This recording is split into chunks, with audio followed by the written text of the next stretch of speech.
Posição das aberturas. Complementa aí a questão do tamanho, né? Então, aqui a gente está mostrando um estudo, né, que foi feito com escritórios, né, então, através de entrevista, os aspectos positivos de uma janela. Dentro de alguns aspectos, né, a pessoa tinha que escolher, e esse foi o resultado. Então, o que nós temos aqui? Uma grande valorização para a vista para o exterior, né? É um dos itens aí que, de fato, ele é bastante procurado, né? Não só no uso de escritórios, e aumenta bastante o valor do imóvel, né? A questão da vista é extremamente valorizada também em outras localidades, né? Não só o local da pesquisa. A vista para o tempo seria aquela questão de acompanhar, né, as mudanças, as variações. Ventilação, daí seguido de luz natural, então esses recursos naturais, né? Luz para o trabalho, então daí a gente já está falando de uma questão mais funcional, né? De uma iluminação que seja capaz da realização das atividades visuais. Vista para o sol, é tudo um ranking, né? Do mais para o menos. Acompanhar o dia e noite, então de novo trazendo a questão, né, das variações. Luz para as plantas e outros, né? Então, essa é a resposta média. A luz natural está em quarto lugar, né? E muito ali, logo em seguida, né, da questão também de ventilação, né? Que é tão importante. E já falando, né? Eu acho que foi uma introdução muito bacana da Veridiana sobre essa pesquisa que foi feita sobre a posição das aberturas, né? Qual que é a nossa percepção, né? Com relação a posição delas, né? O que é melhor, ou o que é desejável também, né? Eu acho que a questão da posição das aberturas tem um elemento técnico por trás, né? Com relação ao nível de iluminação que essa abertura posicionada nesse determinado lugar pode trazer para dentro do ambiente, mas também muito do caráter do espaço a gente consegue definir através dessas aberturas, né? Eu acho que a gente vai ver alguns slides bem na frente que são bem legais e ilustram bastante essa questão, né? Veja, no lado esquerdo, uma janela junto ao piso, né? Será que ela tem alguma função ou algum potencial em trazer uma iluminação funcional? Né? Isso depende também, obviamente, do tipo de uso daquele espaço, né? Então, quando a gente fala em posição de abertura, a gente também é preciso que a gente pense, tá, mas como que é o uso? É um escritório, é um home office, é um dormitório, é uma sala de estar, né? Então, isso sempre é importante que faça parte dessa equação.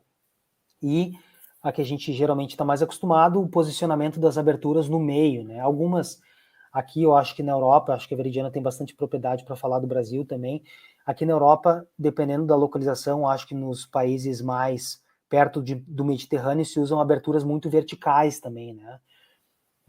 E já aqui tem uma tendência um pouco mais horizontais, enfim, então isso também eu acho que conversa e fala muito sobre a cultura do local, né, e o que se deseja em termos de caráter, de ambiente, ou em termos de disponibilidade.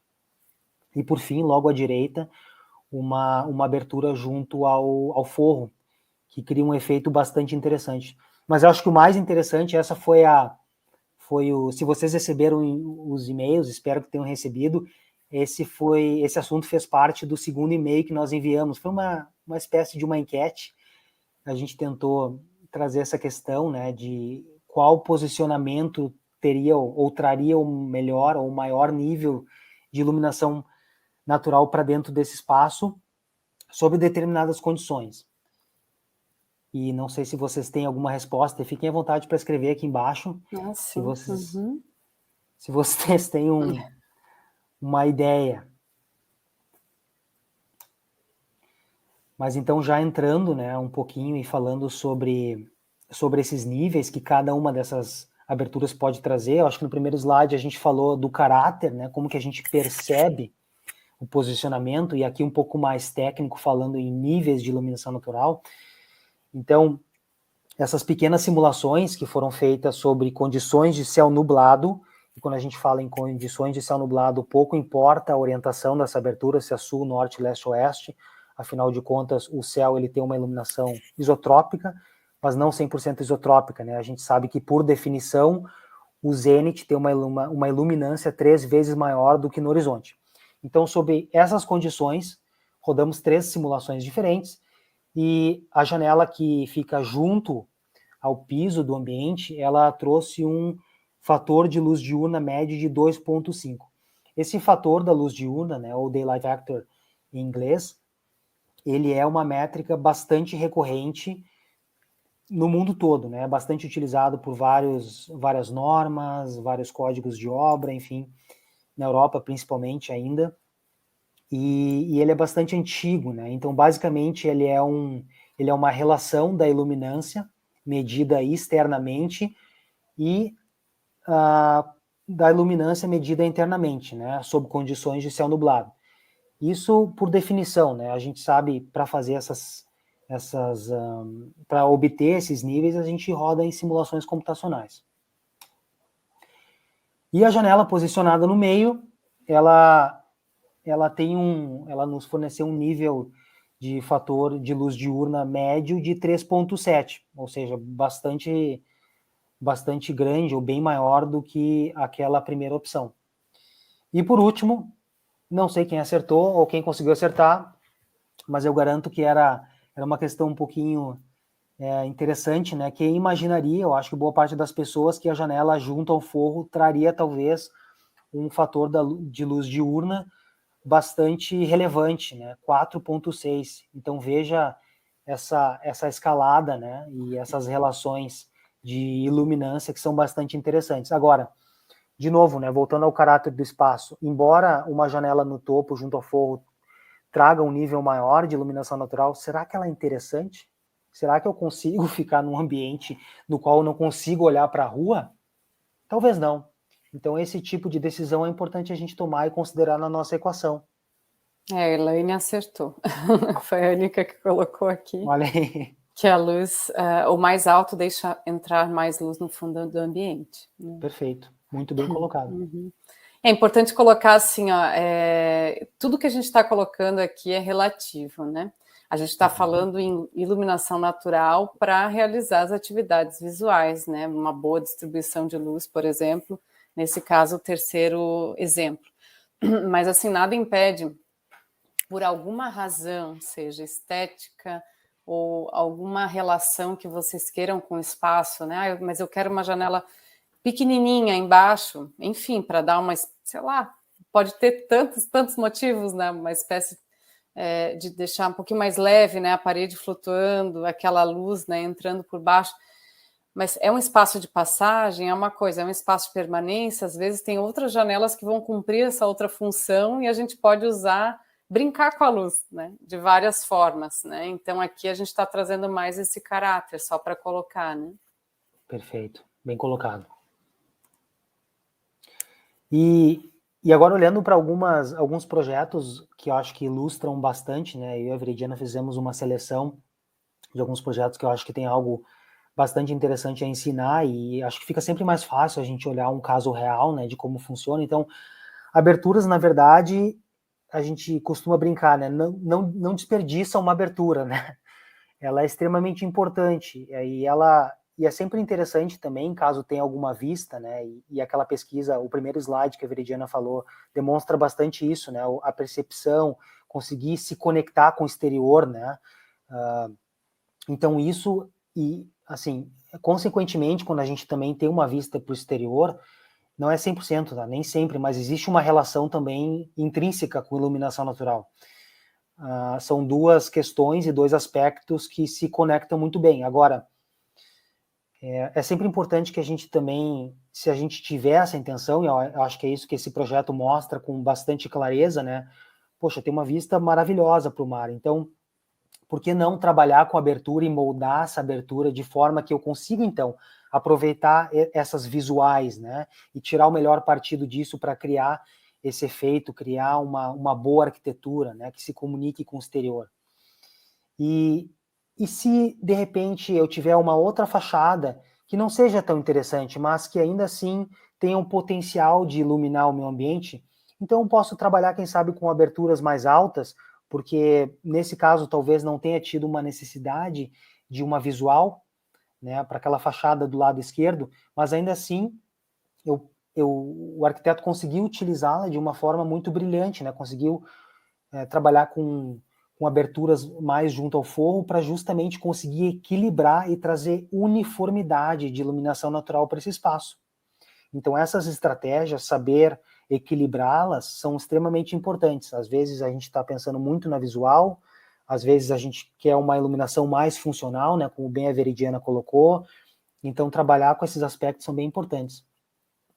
E aqui, claro, a gente está vendo um caso que são janelas horizontais, né, que tem esse aspecto de perspectiva, também gerem, principalmente em ambientes profundos, né, e conseguem emoldurar, mas as janelas verticais também têm um papel muito importante, né, eu acho que alguns países da Europa, como eu falei, principalmente na Espanha, a gente costuma ver muito, né, Barcelona, então eles têm, eu acho que a janela vertical tem o seu charme e tem um aspecto muito interessante que a gente consegue utilizá-las em conexões no edifício, né, ou que nem a Veridiana colocou, talvez em ambientes que não sejam de longa permanência, mas que elas têm um aspecto bem importante, elas conseguem, de certa forma, também colocar essa visual, como a gente pode ver aqui do mar e um pouco do chão, e trazer tudo isso e conectar, criar essa conexão com o exterior, né?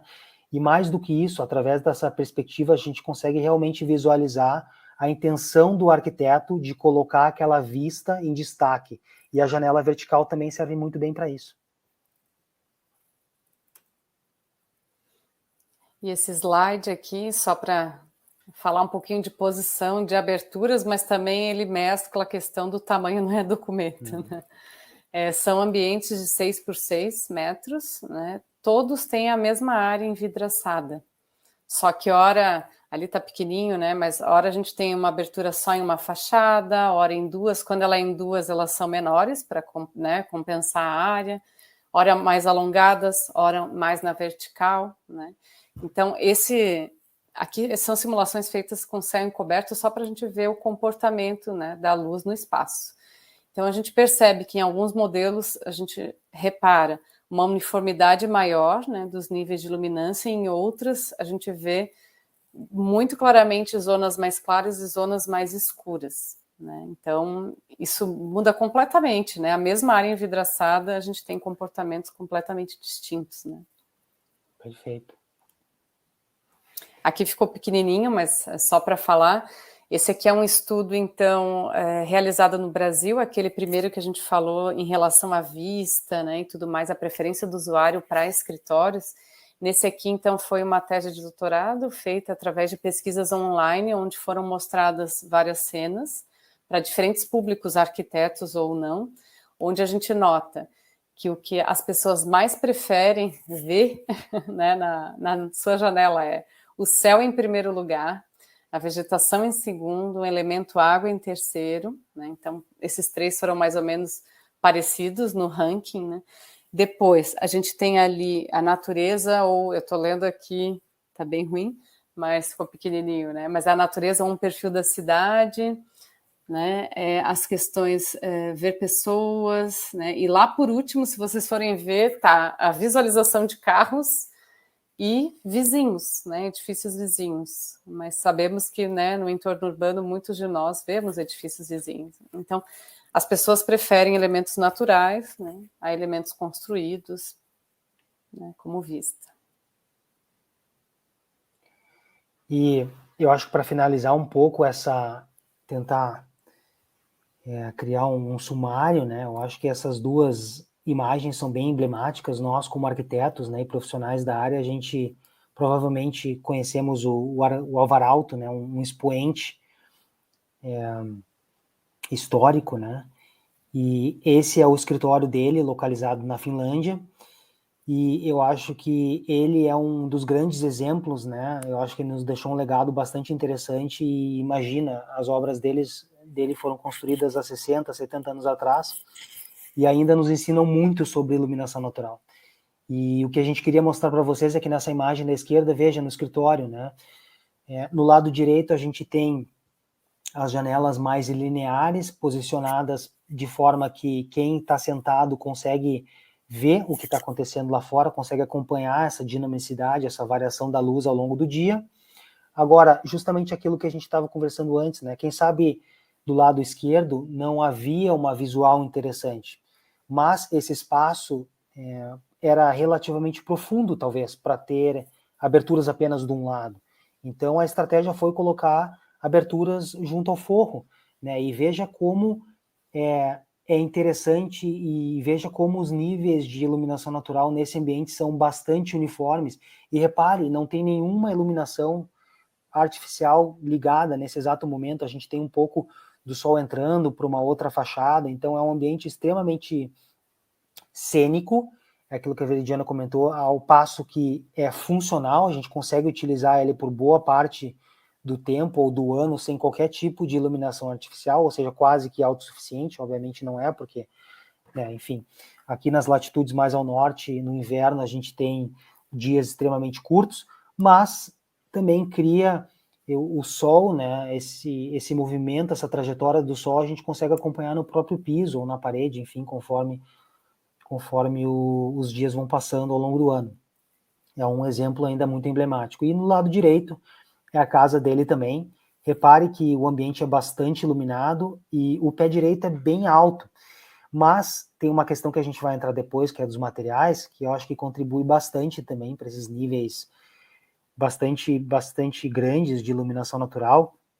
Mas repare naquela pequena janela lá em cima, no topo, do lado superior, no canto superior direito, e duas coisas, ela tem duas funções, né? Ela consegue, de novo, iluminar, distribuir essa iluminação natural ao longo desse ambiente, ela contribui definitivamente, e ela também gera uma espécie de vista, né, para o lado de fora, para as árvores. Essa casa, ela tem diferentes níveis, né? Então ele soube aproveitar muito bem essas estratégias para trabalhar as aberturas nas posições corretas.